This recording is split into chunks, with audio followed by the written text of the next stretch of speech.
আসসালামু আলাইকুম। আমি আপনাদের সম্মুখে আমার লেখা একটা কবিতা পাঠ করছি।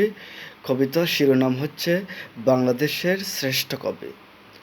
শ্রেষ্ঠ কবি, শ্রেষ্ঠ কবি, শ্রেষ্ঠ বলে লাভ কি?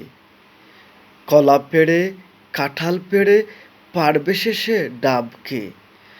কাশের বনে, ঘাসের বনে একা কেন বসবে? দোয়েল দেখে, কোয়েল দেখে কেন তুমি হাসবে?